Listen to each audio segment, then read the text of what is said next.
Namaskar and welcome to my YouTube channel English for All. This is Manish Rai. आज वर्ग 12वीं से short story वर्ग 12वीं से H.E. बेट्स के द्वारा लिखित शॉर्ट स्टोरी द अर्थ का ये पार्ट 2 है द अर्थ नामक शॉर्ट स्टोरी का ये पार्ट 2। पार्ट 1 में हम लोगों ने पैराग्राफ नंबर 1 से लेकर के पैराग्राफ नंबर 9 तक पढ़ा था और आज पैराग्राफ नंबर 10 से हम शुरुआत कर रहे हैं तो आइए शुरू किया जाए। The earth part 2। And while his father, यहाँ पे बच्चों किसके फादर की बात हो रही है? याद रखिएगा, बेंजी के फादर की बात हो रही है। करेंगे and while his father talked Benji, and while his father talked Benji went on steadfastly with the simple business of making hens lay eggs। बच्चों while का मतलब होता है जब या जबकि।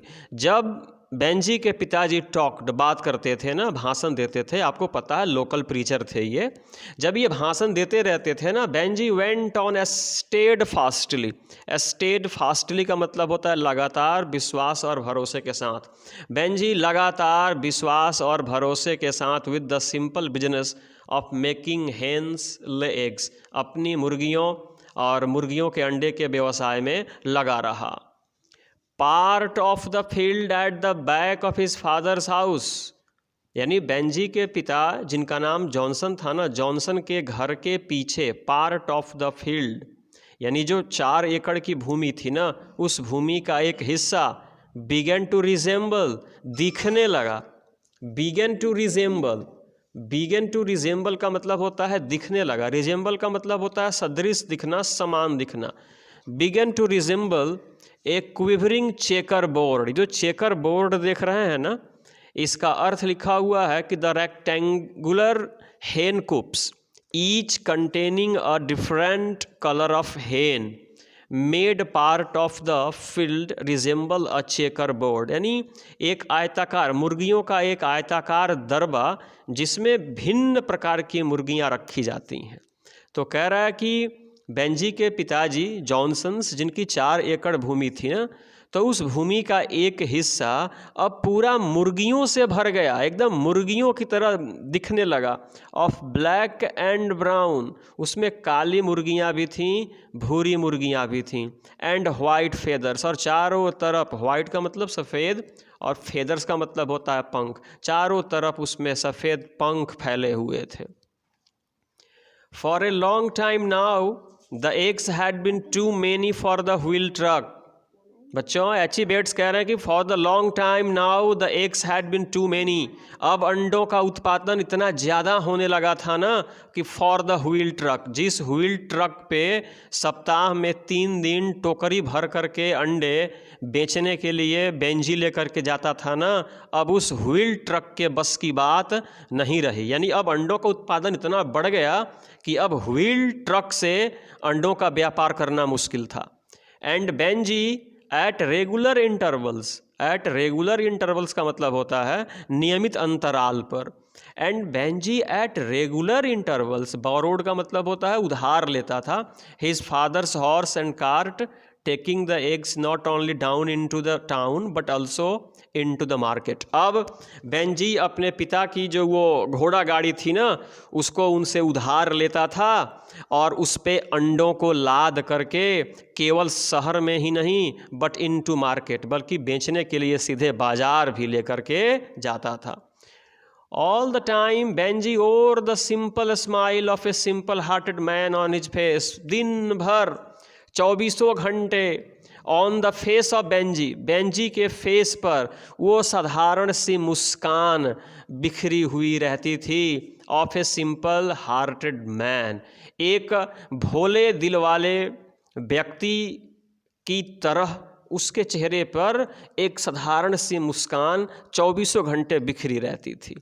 And all the time the money went religiously into the bank in his name, और and all the time, और हमेशा अंडों के व्यापार से जो भी धनराशि प्राप्त होती थी ना, went religiously into the bank, एकदम विधि पूर्वक, एकदम नियम पूर्वक बेंजी के नाम पर खाते में जमा हो जाती थी। यानी अंडों से जो भी धन की प्राप्ति होती थी वह बेंजी के नाम पर बैंक के खाते में जमा हो जाती थी, और अब किचन के कबोर्ड में रुपया नहीं रखा जाता था।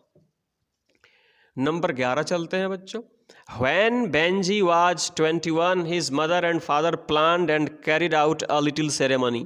यहाँ पे लिखा हुआ है बच्चों कि जब बेंजी 21 साल का हो गया, याद रखिएगा कितने साल का, 21 साल का हो गया, His mother and father planned and carried out a little ceremony. Ceremony का मतलब होता है समारोह। तो बेंजी के मम्मी पापा ने प्लान्ड, योजना बनाई, and carried out a little ceremony, यानी योजना बनाई और एक छोटा सा समारोह अपने घर पर ही रखा। किसने रखा? बेंजी के मम्मी पापा ने। कब? जब बेंजी की आयु 21 साल की हो गई तब। They got his passbook from the bank, mummy papa bank से पासबुक मंगवाए, एंड एट समर, और रात में, सपर, एंड एट सपर, और रात में भोजन के दौरान, एट सपर, रात का भोजन सपर होता है, and at supper his father made a sort, SORT, इसका मतलब होता है प्रकार, सॉर्ट ऑफ स्पीच। और रात्रि में जब ये लोग खाना खाने के लिए बैठे ना, तो बेंजी के पापा एक प्रकार का वो भाषण देना शुरू किए, almost in the tone of a public address. Public address का मतलब होता है जन संबोधन, जिस प्रकार से आम जनता को संबोधित किया जाता है, टोन का मतलब होता है लहजा, उसी लहजे में इन्होंने भाषण देना भोजन के दौरान शुरू किया। In which he talked as if he had been a diligent man all his life. अपने भाषण में, इन विच, अपने भाषण में ही टॉक्ड, बेंजी के पापा बात करते थे, एज इफ, मानो, he had been a diligent man, मानो कि पूरे जीवन बेंजी के पिताजी जॉनसन जो थे ना, एक डिलिजेंट यानी उद्यमी, परिश्रमी, मेहनती व्यक्ति रहे हों। Setting an example of thrift and industry. Thrift का मतलब होता है बच्चों कम खर्ची, और इंडस्ट्री का मतलब होता है उद्यमी, परिश्रमी या मेहनती। लिखा हुआ है कि वो भाषण देने लगे और इस प्रकार से बोल रहे थे कि मानो जॉनसन साहब अपने पूरे जीवन के दौरान बहुत ही डिलीजेंट रहे हो, बड़ी ही परिश्रमी रहे हो, and setting an example of thrift and industry, और अपने पुत्र के सामने इन्होंने कम खर्ची और परिश्रम का कोई उदाहरण प्रस्तुत किया हो, and that this the passbook was Benjy's natural reward for following it.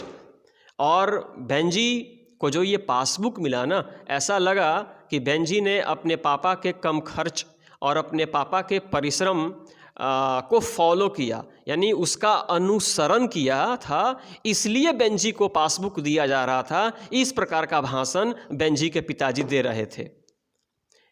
He talked as if he were talking to a child who still doesn't know one from two. बच्चों लिखा हुआ ही टॉक्ड, जॉनसन साहब बात करते थे, as if, मानो, he were talking to a child, इस प्रकार बात कर रहे थे मानो वह किसी अबोध बच्चे से बात कर रहे हों, who still does not know, जिसको अभी भी पता नहीं है, वन फ्रॉम टू, कि दो में से एक गया क्या होता है, या एक जोड़ एक क्या होता है यह भी पता नहीं है। इस प्रकार के अबोध बच्चे से बात कर रहे थे, ऐसा प्रतीत हो रहा था। And at last he gave Benji the passbook, और अंत में भाषण समाप्त करने के बाद जॉनसन साहब ने बेंजी को उसका पासबुक सुपुर्द कर दिया। दिस इज़ योर मनी, ये लो, ये तुम्हारा पैसा है Benjy. He said now you are 21, अब तुम चूंकि 21 वर्ष के हो गए हो, दिस इज़ योर मनी, यह तुम्हारा पैसा है। Do you understand? समझ गए ना? ये पासबुक ले लो, ये तुम्हारा पैसा है, समझ रहे हो ना? पिता ने कहा। 12 में देखिए क्या कहते हैं। यस, बेंजी सेड, बेंजी ने कहा हाँ हाँ समझ गया। And he took the passbook, और बेंजी ने अपने पिता के हाथ से पासबुक ले लिया। एंड टुक द पासबुक, यानी बेंजी ने अपने पिता के हाथों से पासबुक ले लिया। He opened it and looked at it, Benjy ने पासबुक खोला और उसमें देखा। And saw in it an amount of more than 230 pounds, और बेंजी ने देखा कि पासबुक में 230 पाउंड से ज़्यादा की धनराशि थी। आप लोगों के लिए प्रश्न है कि पासबुक में कितनी धनराशि थी, तो आपका जवाब होगा मोर देन 230 पाउंड्स, यानी 230 पाउंड से ज़्यादा की धनराशि पासबुक में जमा थी। Then he shut up the passbook, तब बेंजी ने पासबुक को सटअप कर दिया, बंद कर दिया, and put it into his pocket, और अपने जेब में चुपचाप डाल लिया। यानी पासबुक पापा से लेकर के बेंजी ने उसे खोला, उसमें कितना रुपया था उसको पढ़ा और अपने जेब में चुपचाप रख लिया। Benjy's mother and father didn't speak, Benjy के मम्मी पापा कुछ नहीं बोले, एकदम खामोश थे। But a strange tremor of a peculiar emotion went through them both. Strange का मतलब होता है अद्भुत, अजीब, विचित्र। ट्रेमर का मतलब होता है बच्चों कंपन, झटका, और पिकुलियर का मतलब होता है विचित्र, और इमोशन का मतलब होता है भाव। यानी दोनों पति पत्नी के पूरे शरीर में एक विचित्र प्रकार का भाव उत्पन्न हुआ। मतलब उन दोनों को एक बहुत बड़ा झटका लगा कि अरे इसने कैसे चुपचाप खामोशी से हम लोगों से पासबुक ले लिया। ए मिक्सचर ऑफ डिसअपॉइंटमेंट, इसको पढ़िएगा, मम्मी पापा को क्या हो रहा है। ए मिक्सचर ऑफ डिसअपॉइंटमेंट, मिक्सचर का मतलब होता है मिश्रण और डिसअपॉइंटमेंट का मतलब होता है निराशा। A mixture of disappointment, fear, pride and pain. Mummy papa से जैसे ही उसने पासबुक लिया, पासबुक चुपचाप मोड़ा और जेब में रख लिया, मम्मी पापा के शरीर में अजीब सी भावनाओं का जन्म हुआ, इनका शरीर ही मानो हिल गया। And a mixture of disappointment, fear, pride and pain. Mixture of disappointment यानी इन लोगों को निराशा भी हो रहा था, फियर, डर भी लग रहा था, प्राइड, उसी समय गर्व भी हो रहा था, प्राइड, अभिमान भी हो रहा था, एंड पेन, और दर्द भी हो रहा था। यानी दर्द, गर्व, अभिमान, डर, भय, निराशा के भंवर से माता पिता गुजर रहे थे। The amount in Benji's passbook was more than they themselves had ever amassed from the earth in their lives. ये जो amassed देख रहे हैं ना, amassed का मतलब होता है जमा करना। यानी the amount in Benji's passbook, Benji के पासबुक में जो धनराशि अर्जित थी ना, जो धनराशि उस पर अंकित थी, 230 पाउंड से ज़्यादा थी ना, was more, यानी वह ज़्यादा थी देन दे देमसेल्व्स, जो जॉनसन और जॉनसन की पत्नी ने had ever अमेस्ड from the earth in their lives, अपने पूरे जीवन काल में 4 एकड़ भूमि से जितना धन जॉनसन और उनकी पत्नी कमाए थे ना, उससे कहीं ज़्यादा धन बेंजी अंडा बेच करके कमा चुका था। They did not hope and did not mean that Benjy should give it back to them. They did not hope, Johnson दंपति ने उम्मीद भी नहीं किया था, एंड डिड नॉट मीन, और उनका ये इरादा भी नहीं था, दैट मतलब कि Benjy should give it back to them, यानी माता पिता ने ये उम्मीद भी नहीं की थी, उनका ये इरादा भी नहीं था कि बेंजी पासबुक को फिर से हमें क्या कर देगा, लौटा देगा, और कहेगा कि मम्मी पापा इस पासबुक का मैं क्या करूँगा, आप अपने पास ही रखो, मेरे पास रहे या आपके पास रहे एक ही बात है। ऐसा इन लोगों ने कभी सोचा भी नहीं था, इन लोगों का ऐसा कभी इरादा भी नहीं था। But there was something about the silent simple finality of his putting the passbook into his pocket has struck them like a blow in the face. लेकिन बच्चों, जैसे ही चुपचाप बेंजी ने पासबुक को अपने जेब में रखा है ना, जैसे ही बेंजी ने पासबुक को चुपचाप अपने जेब में रखा, into his pocket, that struck them, तो बच्चों उसने कुछ कहा नहीं और चुपचाप पासबुक को अपने जेब में रखा, और जब उसने जेब में रखा ना, and that struck them like a blow in the face, जैसे चेहरे पे कोई चोट मारता है ना, वैसे ही बेंजी के मम्मी और बेंजी के पापा के दिल पे बहुत जोरों की क्या लगी, चोट लगी। अब ये चोट क्यों लगी समझिएगा। दे हैड एक्सपेक्टेड, बेंजी के मम्मी पापा ने एक्सपेक्टेड यानी उम्मीद किया था, समथिंग एल्स, इन लोगों ने कुछ और उम्मीद किया था। इन लोगों ने उम्मीद किया था कि उस साधारण सा लड़का है, भोला भाला लड़का है, वह भला पासबुक क्या करेगा, हमें लौटा देगा, लेकिन उसने लौटाया नहीं, और लौटाया ही नहीं, उसने कुछ कहा भी नहीं। यानी इनके दिल पे बहुत चोट लगी। चोट क्यों लगी? क्योंकि इन लोगों ने वैसा उम्मीद नहीं किया था। ए वर्ड ऑफ थैंक्स, इन लोगों ने उम्मीद किया था कि बेंजी हमें धन्यवाद देगा, परहैप्स ए कंसेशन, थोड़ा हम लोगों को रियायत और छूट भी देगा, a willingness that they should share the money they had helped to save. इनके मन में इच्छा थी ना कि बेंजी पासबुक हमें लौटा देता या कहता कि मम्मी पापा पैसे आप लोगों ने ही जमा किए हैं, अतः इसमें हम सब का हिस्सा होगा। इस प्रकार की बातों की उम्मीद किए थे, ऐसा कुछ हुआ नहीं, इसलिए इनके दिल पे जोरों की चोट लगी। It hurt them momentarily, hurt का मतलब होता है चोट लगना, दर्द होना। इट हर्ट देम मोमेंटरीली, पल भर के लिए मम्मी पापा को बहुत दर्द हुआ। That Benjy should appear so completely indifferent to them and to all they felt. लेकिन Benjy appear so completely indifferent to them, लेकिन मम्मी पापा के प्रति बेंजी वैसे ही चुपचाप और इंडिफरेंट, उदासीन खड़ा था। And to all they felt, और मम्मी पापा ने जो कुछ भी सोच रखा था ना उसके प्रति भी वो वैसे ही चुपचाप उदासीन खड़ा रहा। मम्मी पापा को बहुत वो दर्द हुआ, इनको बहुत तकलीफ़ हुई, बहुत कष्ट हुई। ऐसा लगा कि कोई तीर इनके कलेजे में क्या हो गया, चुभ गया, जब उसने चुपचाप पासबुक अपने जेब में रख लिया। But then they remembered why it was, तभी बेंजी के मम्मी और पापा को यह बात याद आई, अरे व्हाई इट वाज, हम लोग क्यों इतने परेशान हैं, हमें क्यों इतना कष्ट हो रहा है, हमें क्यों इतना दुख हो रहा है। It was because Benji was still simple. अरे बेंजी को दिमाग ही कहाँ है, उसको अक्ल ही कहाँ है ना। वो तो इतना सरल है, इतना सीधा है कि वह भावनाओं के मोल को समझता ही नहीं है। तो हम लोग परेशान क्यों हैं।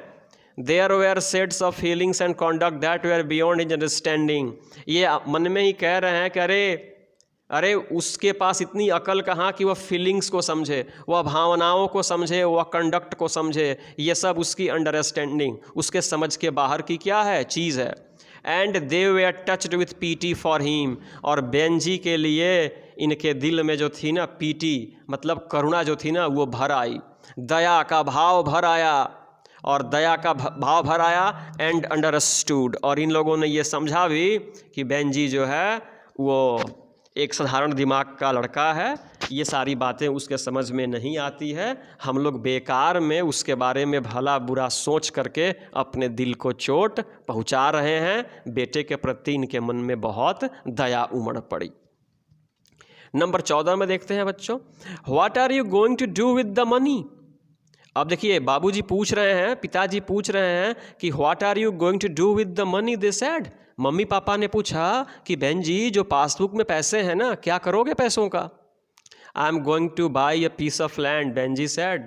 बेंजी ने कहा कि पिताजी मैं खेत खरीदूंगा, मैं भूमि खरीदूंगा, मैं भूमि का एक टुकड़ा खरीदूंगा। Lands, they said. What land, where, जमीन खरीदोगे क्या, जमीन खरीदोगे, वेयर, कहाँ।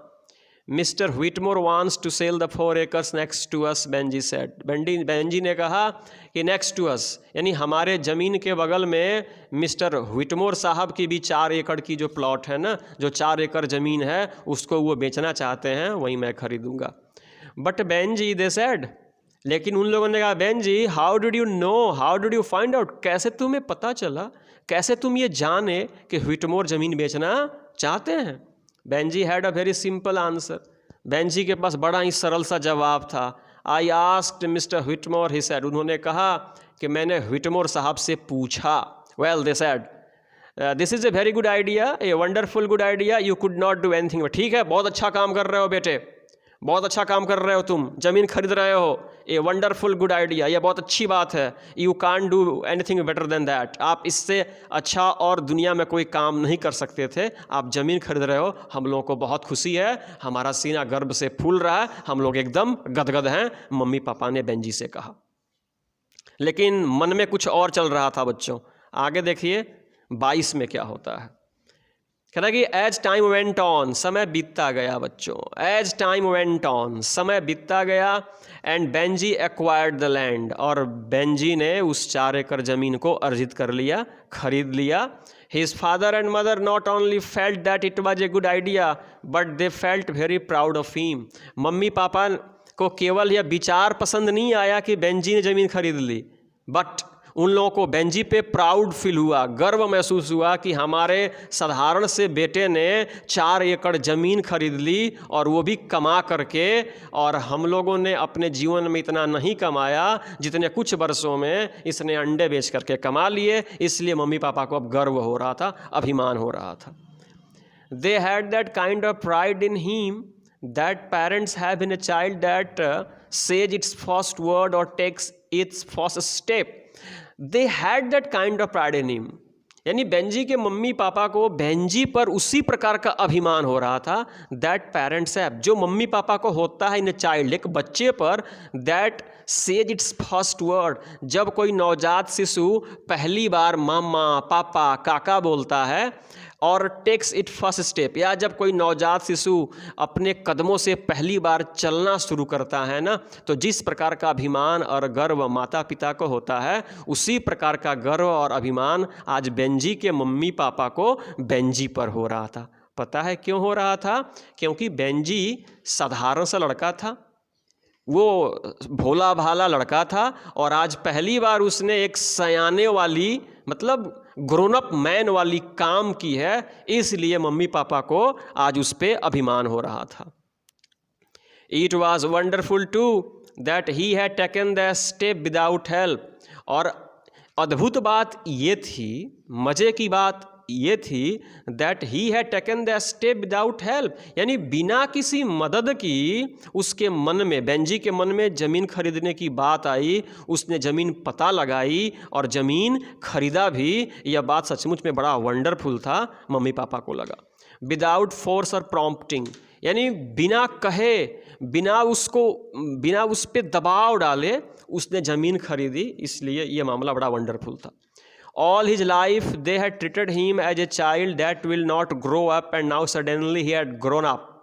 बच्चों, all his life यानी संपूर्ण जीवन के दौरान they had treated him as a child, mummy papa Benji को एक ऐसे शिशु के रूप में देखे थे, एक ऐसे बच्चे के रूप में देखे थे that will not grow, जो कभी सयाना ही नहीं होगा, यानी हमेशा साधारण दिमाग वाला ही होगा। एंड सडनली, और अचानक आज उन लोगों को लग रहा है कि ही हैड ग्रोन अप, कि आज हमारा बेंजी सयाना हो गया है। Though they could scarcely realise it, scarcely का मतलब होता है शायद ही, यद्यपि उन लोगों को शायद ही यह बात महसूस हो रही थी कि हमारा बेंजी भी अब सयाना हो गया है। Benji was now a man of property. Property means क्या होता है? संपत्ति। बच्चों, बेंजी अब संपत्ति वाला व्यक्ति हो चुका था। अब वह साधारण बेंजी नहीं रहा था, अब वह संपत्ति वाला बेंजी हो चुका था। नंबर 23 में देखते हैं, for the next 4 or 5 years, अगले 4-5 वर्षों में Benji went on creating more houses for Mohan's. अगले 4-5 वर्षों में बेंजी ज़्यादा से ज़्यादा मुर्गियों के लिए ज़्यादा से ज़्यादा दरबा बनाने में मशगूल रहा। And then selling more eggs and making more money, और इस प्रकार से ज़्यादा मुर्गियों का पालन शुरू किया, ज़्यादा मुर्गियों के दरबे बनाता रहा, एंड सेलिंग मोर एग्स, ज़्यादा से ज़्यादा अंडे बेचता रहा, एंड मेकिंग मोर मनी, और ज़्यादा से ज़्यादा पैसे 4-5 वर्षों से कमाता रहा था। He was still a simple man, लेकिन अभी भी इतना धन कमाने के बाद भी he was still a simple man, वह अभी भी एक साधारण ही व्यक्ति था, वह अभी भी एक भोला भाला ही व्यक्ति था, वह अभी भी एक सरल ही व्यक्ति था। He could not have made a pair of boots, he could not have made a pair of boots, यानी वो जूते नहीं बना सकता था, but he knew nothing about the stock markets, he knew nothing about the stock market, उसे stock markets के बारे में भी कुछ पता नहीं था, उसे जूते बनाने के बारे में भी कुछ पता नहीं था, but he knew everything about a hen, लेकिन उसे मुर्गी के बारे में सब कुछ पता था। वह भोला था, लेकिन मुर्गी के व्यापार के बारे में भोला नहीं था, मुर्गियों के बारे में मुझे सब कुछ पता था। His hens were still to him what the earth was to his parents, यानी बेंजी के मम्मी पापा के लिए जितनी प्यारी उनकी भूमि थी ना, उतनी ही प्यारी बेंजी के लिए बेंजी की मुर्गियाँ थीं। All he had and all he understood, Benji के पास केवल मुर्गियाँ ही थीं और केवल मुर्गियों को ही समझता था, मुर्गियों को ही जानता था। इसके अलावा न उसके पास कुछ था और न ही वह किसी अन्य चीज़ को समझता था। कौन? बेंजी। 24 में चलते हैं बच्चों। 24 में कह रहे हैं कि there was only one difference. अब बच्चों कहानी ट्विस्ट ले रही है। ये शॉर्ट स्टोरी जब समाप्त होगी ना तो आप अपने आंखों से आंसू पोंछने के लिए विवश हो जाओगे।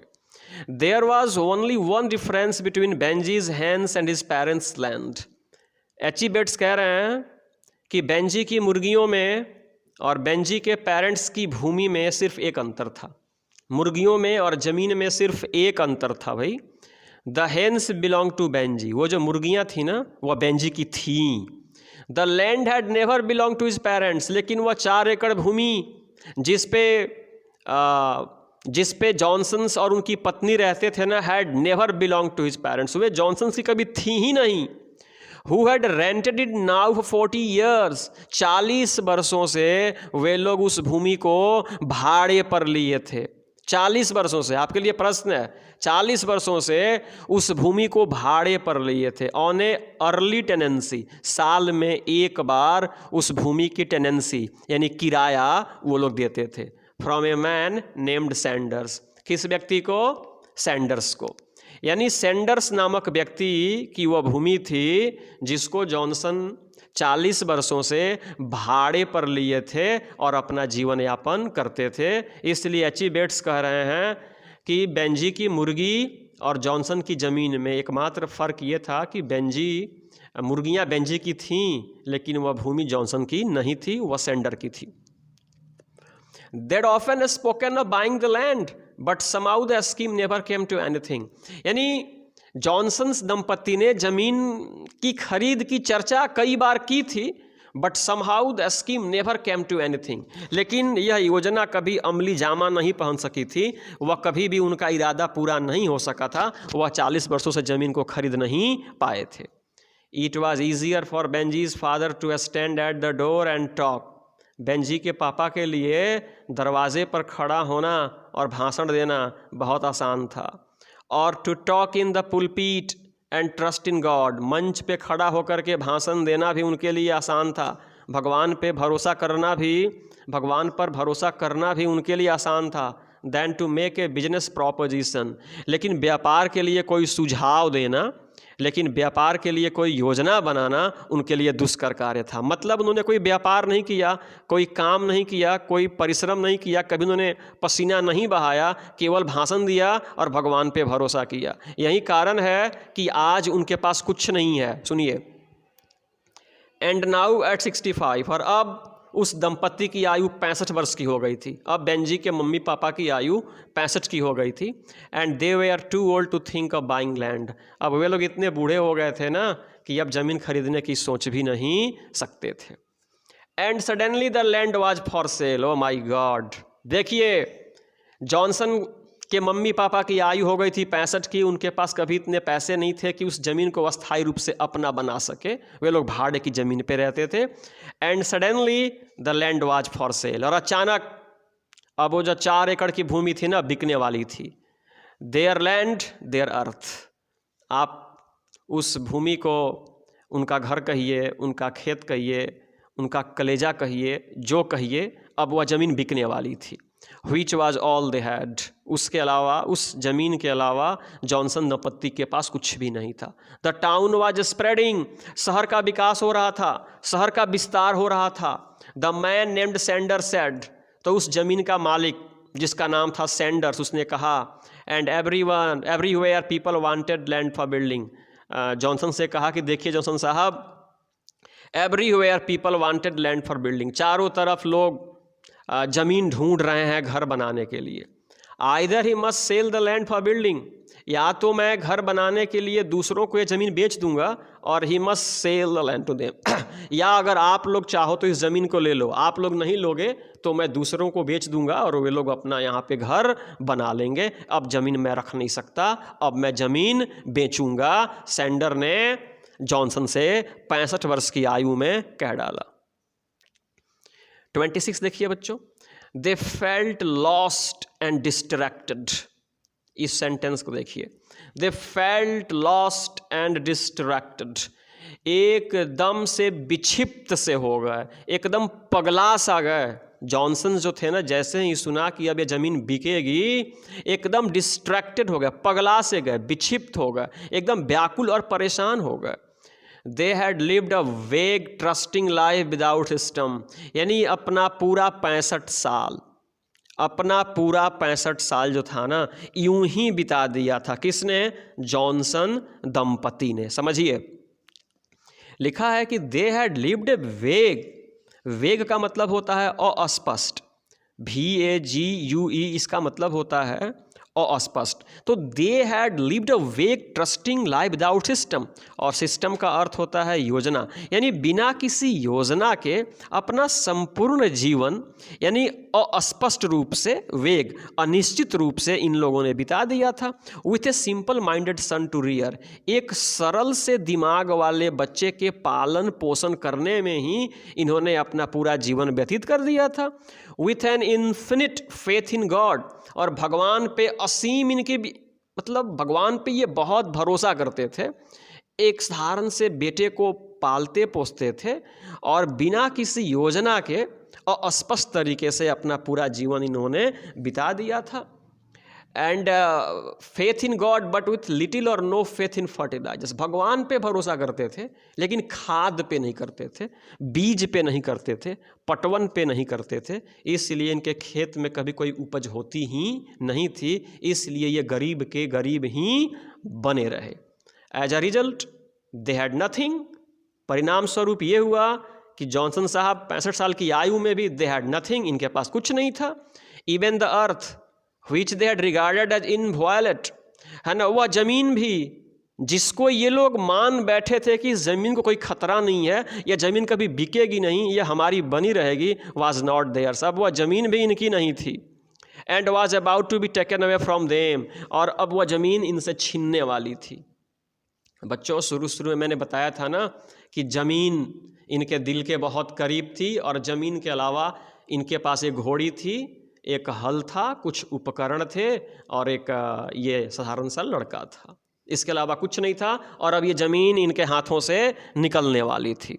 27 deeply and painfully upset, upset का मतलब होता है चिंतित या परेशान, यानी बहुत गहराई तक, मतलब बहुत दूर तक, बहुत दर्द से ये लोग परेशान थे, बहुत चिंतित थे।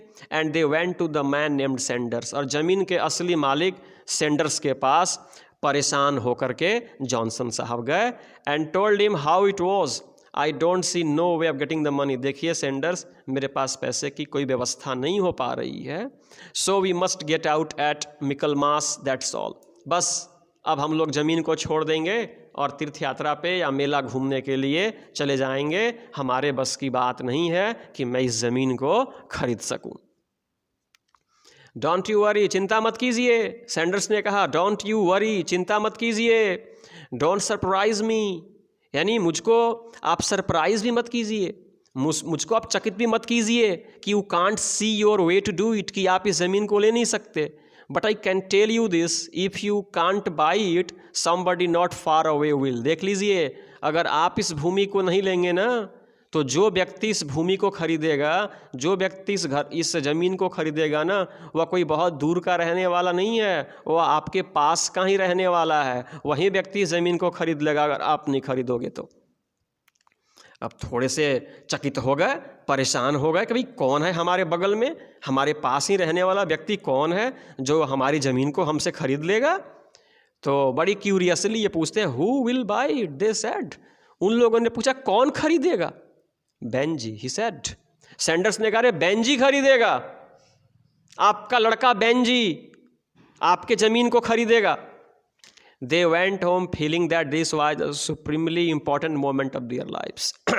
ये लोग सीधे घर गए और उस दिन बहुत तेज कदमों से घर गए और ये सोचते हुए गए ना कि आज का जो दिन है ना, supremely important moment of their lives, ये हमारे जीवन का सबसे महत्वपूर्ण दिन है कि हमारा भोला सा बेटा, साधारण सा बेटा, बकलोल सा बेटा हमारे 4 एकड़ ज़मीन को, जिसको हम लोग अपने पूरे जीवन में नहीं खरीद सके, आज खरीदने जा रहा है अंडे बेच करके।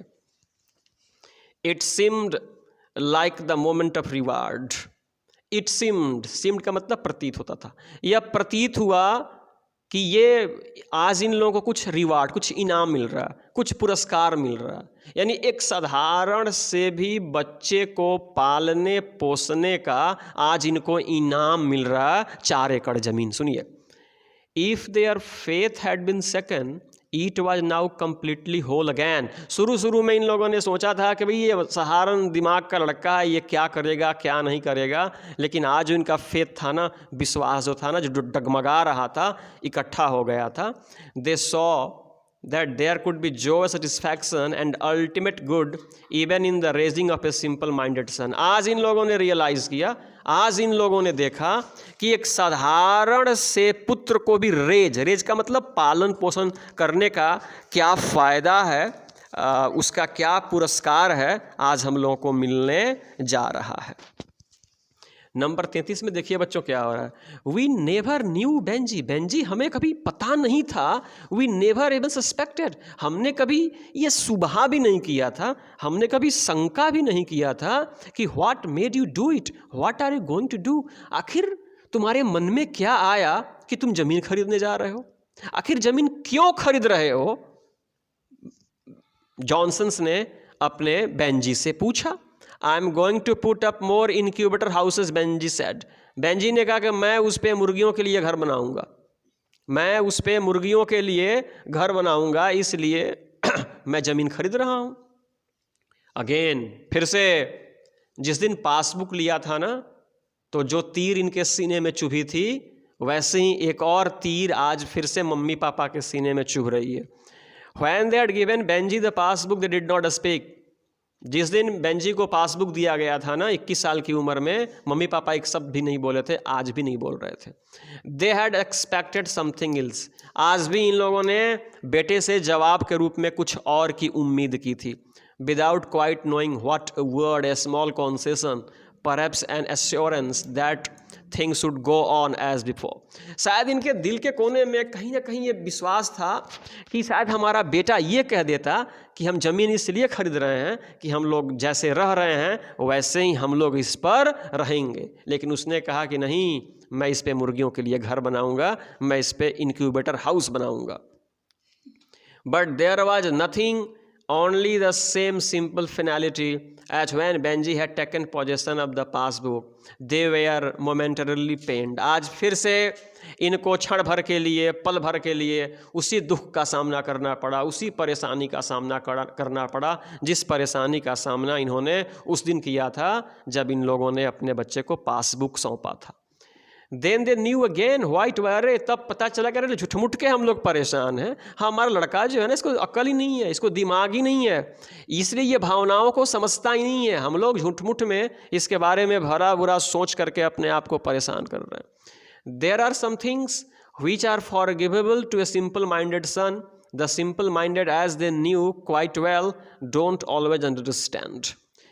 There are some things which are forgivable to a simple minded man। ये कह रहे हैं कि बहुत सारी ऐसी चीज़ें होती हैं जो एक सिंपल माइंडेड सन को माफ़ किया जा सकता है। द सिंपल माइंडेड यानी सरल दिमाग वाला, as they knew quite well, जिसको ये लोग भली भांति जानते थे, डोंट ऑलवेज अंडरस्टैंड, लेकिन उसको बढ़िया से समझते नहीं थे। अब बेंजी की आयु करीब करीब 40 की हो आई थी।